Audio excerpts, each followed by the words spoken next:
Bonjour à tous, aujourd'hui c'est lundi et lundi c'est Short Review. On va donc voir un petit peu plus en détail un set Lego Star Wars et à la fin de la vidéo je vais recommander une chaîne YouTube française sur les Lego. Mais juste avant de commencer, je tiens à vous informer que si mon contenu vous plaît, n'hésitez pas à vous abonner en activant la cloche pour ne rater aucune de mes vidéos. Bref, sans plus attendre, on y va.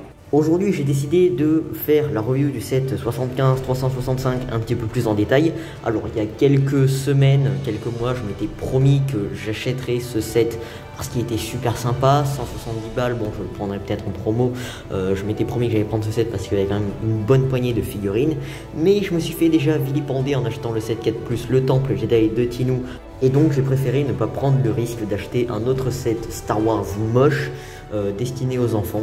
Donc ce set dans la gamme Lego Star Wars estampillé 8 ans et plus sous la référence 75-365, 1066 pièces pour 169,99 € qui sortira alors le 1er août 2023. Bah oui, le set est juste trop cher, on en a déjà parlé en Break News. Mais vous l'aurez compris, dans cette vidéo je vais donner un avis un petit peu plus concret sur cette boîte Lego Star Wars, de savoir ce que j'en pense. Alors déjà, niveau packaging, on est pas mal. On a une très belle mise en scène de notre set avec en arrière-plan les forêts de notre lune Yavin 4. Et en bas de la boîte, 12 mini-figurines qui vont pouvoir accompagner ce playset. Ces mini-figurines sont d'ailleurs l'attrait principal de cette boîte, hein, on va pas se mentir. À l'arrière de la boîte, on a donc du coup naturellement l'arrière du playset et évidemment toujours la même mise en scène de Yavin 4 avec aussi les différentes fonctionnalités qui nous montrent en photo comme par exemple les fonctionnalités de jouabilité. Donc voilà le set une fois monté. Alors on remarquera qu'il est plutôt sympathique. On a un petit peu de végétation qui orne cette partie de la base de Yavin 4 et vraiment plein de détails et de fonctionnalités dont on va regarder un petit peu plus en détail maintenant sans plus tarder. Donc on va commencer par l'arrière de la base et là pareil on a toujours une petite vue globale de ce qu'on peut faire, de ce que l'on peut jouer avec. Évidemment il y a plein de petits détails, plein de petites parties où on va pouvoir s'amuser, mettre les mini-figurines pour les mettre en scène. Et on commence par la partie centrale, mais vraiment centrale de cette base de Yavin 4.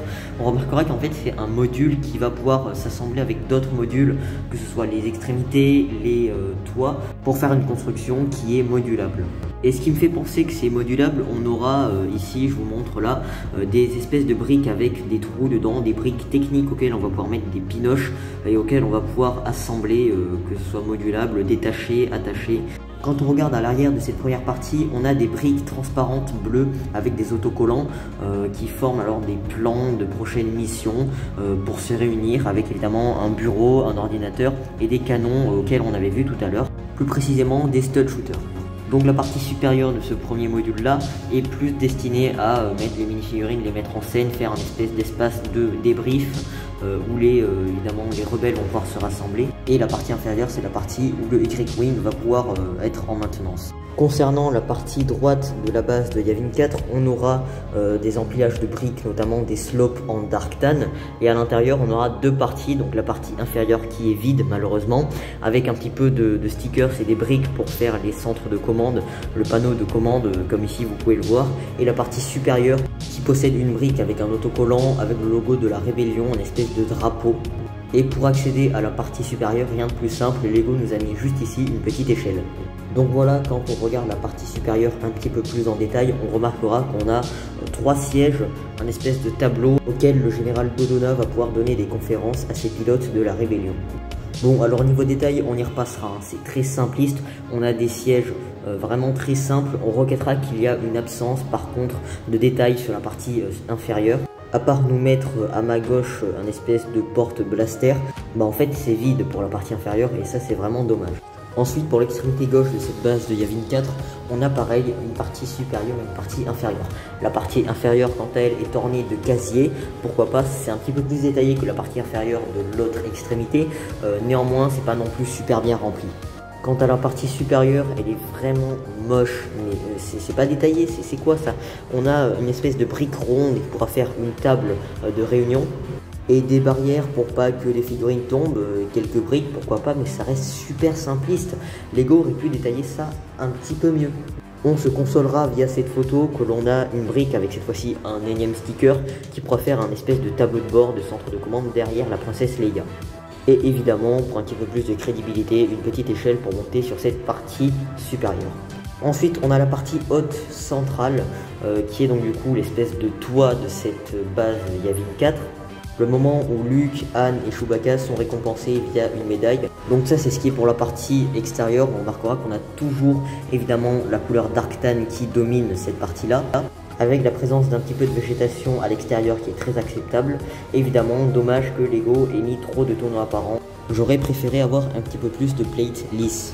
Et pour l'intérieur de cette partie-là, bon, pourquoi pas, on a une espèce d'escalier avec un petit peu de végétation même à l'intérieur, des feuilles vertes. Évidemment, on pourra disposer nos minifigurines comme celle-ci. Je vous mets une photo de comment c'est. Alors évidemment, l'intérieur pour mettre les minifigurines, c'est très petit. Vous avez à peine de la place pour mettre 4-5 minifigurines plus vos doigts. Et Lego nous a même mis sur vraiment la partie la plus haute de cette partie supérieure une petite antenne bien cachée pour pouvoir communiquer. Et donc le tout assemblé donne ceci pour ce qui est de la partie intérieure et de la partie extérieure. Donc visuellement c'est plutôt sympa, on a évidemment une bonne utilisation de la couleur Darktan pour faire les murs et l'architecture de cette base Yavin 4 avec évidemment un petit peu de gris foncé pour faire les structures un petit peu en béton, si je peux dire ça comme ça.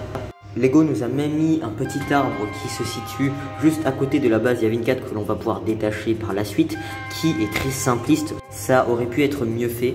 Néanmoins, ce petit arbre de Yavin 4 n'est pas juste un arbre simple, puisqu'il cache une espèce de tour d'observation auquel on va pouvoir mettre un rebelle qui observe les vaisseaux qui arrivent aux alentours de la base Yavin 4. Ensuite, Lego nous livre aussi une espèce de voiture en verre olive, ceci là que vous voyez. Alors je sais pas trop comment on appelle ça, une espèce de véhicule qui va pouvoir amener les pilotes jusqu'à leur vaisseau, un taxi si je peux dire ça comme ça. Et pour finir, on va parler des minifigurines qui sont juste exceptionnelles. Tout d'abord le trio Han, Luke et Leia. Concernant les minifigurines de Han Solo et de Luke, elles ne sont pas inédites puisque ça recycle quand même des torses et des jambes qu'on avait déjà vus dans d'autres sets de la gamme. Néanmoins, ce qui est bien, c'est la présence de médailles que l'on va pouvoir rajouter en plus et qui cette fois-ci ne sont pas tampographiées sur le torse directement, ce qui va permettre de pouvoir jouer la remise des médailles avant et après. La minifigurine de Leia, quant à elle, est inédite puisqu'on a un torse inédit à ce set, à l'avant comme à l'arrière. Et quand on regarde à l'arrière des minifigurines, on remarquera que les trois personnages ici présents ont tous une double expression de visage et des détails plus ou moins bien fournis à l'arrière des torses. Ensuite, on enchaîne avec les deux pilotes rebelles. Alors, on remarquera qu'ils ont tous les deux le même torse et les mêmes jambes qui ne sont pas inédits puisqu'on les avait déjà vus dans les deux sets de 2021, le AT-AT et le X-Wing. Ils ont la même tête, donc du coup la même double expression de visage, mais ils profitent alors de deux casques inédits que l'on n'avait jamais vus auparavant. Le pilote rebelle de gauche n'est autre que Red Leader ou de son vrai prénom Garvin Grace. Quant au pilote rebelle de gauche, il s'agit de Gold Leader ou John Vender de son vrai prénom. Ensuite, en ce qui concerne la figurine de l'astromécano CR2BHD ou appelé Toby, qui est donc un astromécano de maintenance de la base rebelle de Yavin 4. Bon, allez, un rapide petit tour à l'arrière des minifigurines. On remarquera que le torse de l'astromécano n'est pas tampographié de l'arrière. Néanmoins, on appréciera sa couleur qui est en métal chromé et ça c'est plutôt cool. Et pour le torse à l'arrière des pilotes, bon, regarde inédit, c'est le même. Bon, rien que là, ça fait déjà 6 figurines. Mais attendez, c'est pas fini, on en est qu'à la moitié. Ensuite, on a la minifigurine d'un rebelle Fleet Trooper qui naturellement n'est pas inédit puisqu'on avait déjà vu cette minifigurine dans d'autres sets comme par exemple le Tantive 4. La minifigurine du général Dodonna, quant à elle, n'est toujours pas inédite puisqu'on l'avait déjà vu dans le set du X-Wing sorti en 2021. Mais cette fois-ci, on a une minifigurine inédite d'une mécanicienne rebelle et ça c'est plutôt cool. Le torse et la tête sont inédits pour cette nouvelle minifigurine. Et on remarquera que l'arrière de ces minifigurines sont tampographiées et bien détaillées. Et pour finir, on a 3 dernières minifigurines qui ne sont pas inédites. La minifigurine de Chewbacca, on l'avait déjà vue depuis 2017, exactement pareil. La minifigurine de RDD2 a déjà été vue dans différents sets de la gamme et pourtant elle ne possède pas de torse tampographié, quel dommage. Mais on se consolera avec une superbe minifigurine de C3PO qui pour cette fois possède des bras tampographiés.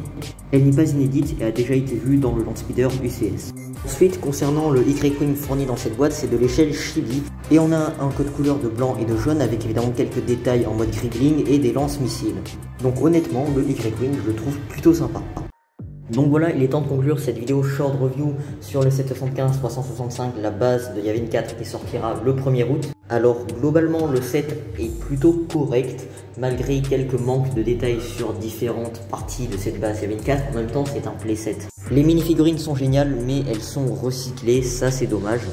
Et malheureusement, rien ne peut justifier un tel prix. 170 €, c'est carrément le prix d'un set Lego Icon par exemple. Sauf que non, 170 €, ça c'est le prix d'un playset qui sortira le 1er août pour des enfants d'environ 8 ans.